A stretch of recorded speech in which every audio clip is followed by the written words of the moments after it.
ఒక్కసారి కొమ్మూరి గోల్డ్ కి కాల్ చేయండి. తాకట్లో ఉన్న మీ బంగారాన్ని విడిపించి మార్కెట్ ప్రైస్ కి వాళ్ళు కొనుక్కుని మిగతా డబ్బులు మీకు ఇచ్చేస్తారు. హలో అండి, అందరికీ నమస్కారం.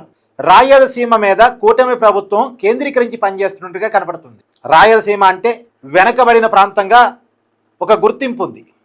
ఆ గుర్తింపుని పోగొట్టి రాయలసీమను కూడా పారిశ్రామిక కేంద్రంగా మార్చాలి, పరిశ్రమల హబ్గా మార్చాలి, అక్కడ ఎంప్లాయ్మెంట్ జనరేట్ చేయాలి, ఇంకో పక్క సాగునీటిని తీసుకొచ్చి సాగును పెంచాలి.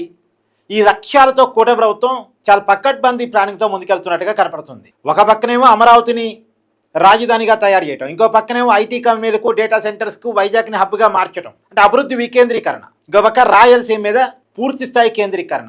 ఇప్పుడు నిన్న అనౌన్స్ అయినటువంటి ఒక బిగ్ ప్రాజెక్టు, రిలయన్స్ వాళ్ళు 51,000 కోట్లతోటి సత్యసాయి జిల్లాలో సోలార్ విద్యుత్ ప్లాంట్ పెడుతున్నారు.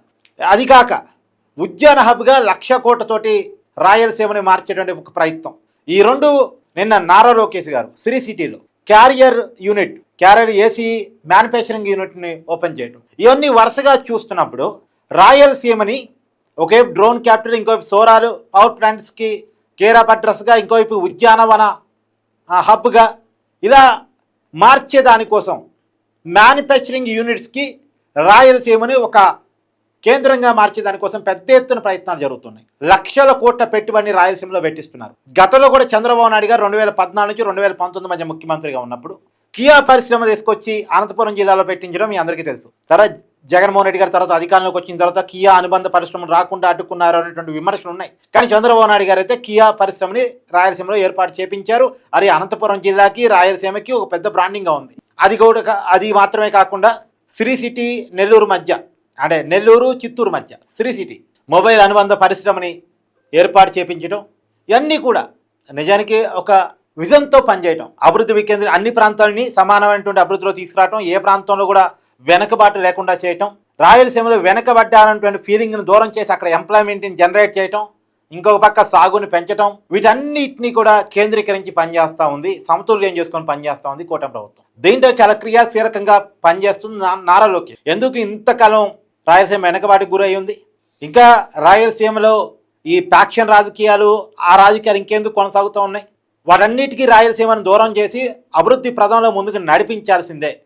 ఒక కృతనిశ్చయంతో పనిచేస్తున్నాడు, ఒక టార్గెటెడ్గా, చాలా ఫోకస్డ్గా పనిచేస్తున్నాడు. ఒకవైపు రాజకీయంగా టీడీపీని ఎస్టాబ్లిష్ చేయటం. ఇప్పుడు కడప జిల్లాలో గత మహానాడు జరిగింది, ఈసారి రాయలసీమ జిల్లాలకు అనుబంధంగా పక్కనే ఉన్నటువంటి నెల్లూరు జిల్లాలో ఈసారి మహానాడు జరగబోతూ ఉంది.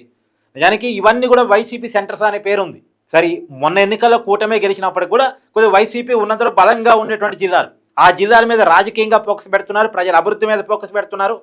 వైసీపీ ఫ్యాక్షనిస్ట్ రాజకీయాలకి కట్ పెట్టే విధంగా కూడా దృష్టి పెట్టి పనిచేస్తున్నారు. సో చాలా ఫోకస్గా పనిచేస్తున్నారు. అక్కడ కూడా అభివృద్ధి సమతుల్యం చూపించాలి, వాళ్ళకి అభివృద్ధి రుచులు చూపించాలి, పెద్ద ఎత్తున ఎంప్లాయ్మెంట్ జనరేట్ చేయాలి. ఒక విషయం ఏంటంటే, ఒకప్పుడు సరే రాయలసీమ, ఉత్తరాంధ్ర నుంచి వేరు చోట్లకి వలసలు ఎక్కువ పోయాయి.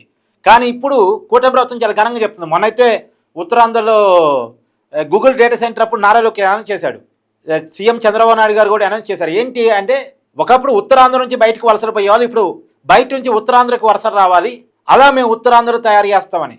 అదే క్రమంలో రాయలసీమను కూడా అలాగే తయారు చేయటం.